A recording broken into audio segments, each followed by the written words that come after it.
You checked their phone again, didn't you? Not because you're expecting the text, you stopped expecting that a long time ago, but something keeps pulling you back.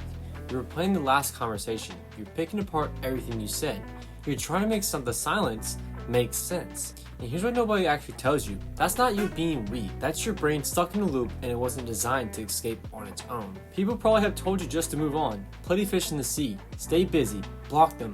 Download a new app. Maybe you tried it all and still nothing shifts. You can go 3 days without thinking about it, and then one song, one notification, and you're right back where they are. That's because every single piece of advice you've been giving is treating a symptom, not the cause. And until someone explains what actually is happening in your brain, the loop doesn't close. But I want you to consider something. Researchers at the University of Michigan scanned people's brains while they looked at photos of someone who had rejected them. That same regions that activate when you feel physical pain lit up. Your brain processes ghosting like an injury. It's not weakness, it's neuroscience. And like any injury, if you don't treat the right thing, it doesn't heal.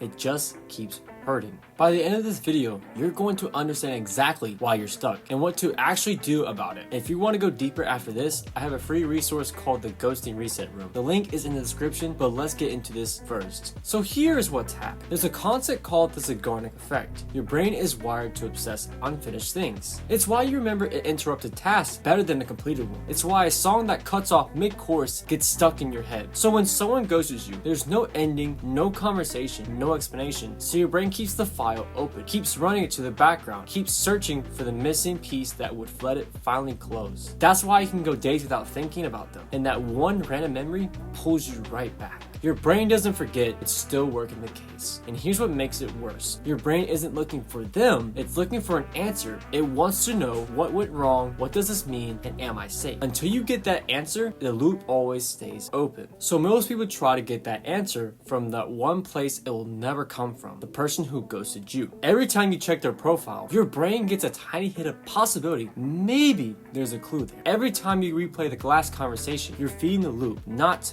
closing it. Your brain treats it like a slot machine. You keep pulling the lever because once, just once, it paid out, and you're waiting for it to happen again. But here's the reality. You're not looking for the closure from the same source that created that wound, and they already moved on. So which means every time you reach back, you're not healing, you're reopening it. So here's what actually works. You stop waiting for them to give you the ending, and you write one yourself. 3 shifts, that is it. First, what actually happened? Not the story of your anxiety is telling you. Objectively, they chose silence, and that's a behavior. It tells you about their capacity for communication, not your worth. Second, what it means about them. Someone who ghosts is managing their own discomfort at the cost of your clarity. That's an emotional skill gap, not a verdict of you. Third, what it says about your capacity to love. You cared, you showed up, you felt something real. That's not a flaw, that's exactly who you want to be in the right relationship. These 3 shifts don't erase the pain, but they close the file your brain has been keeping open. Because now, your brain has an answer. The loop ends. Not because they gave you the closure, but because you gave it to yourself. If you're ready to do this properly, and not just understand it, but actually rewire the emotional response, the Ghosting Recovery Program is a 6-week guided process built around exactly this. Neuroscience backed, built around your specific situation. Closure without needing anything from them. The link is in the description down below. And if you're not ready for that yet, start with the Ghosting Reset Room. Completely free, same link. Either way, you don't have to figure this out alone. Next, I'm going to break down exactly why an avoidant might ghost someone they actually have feelings for, because the answer to that one changes how you see this entire situation. That one is going to be right here.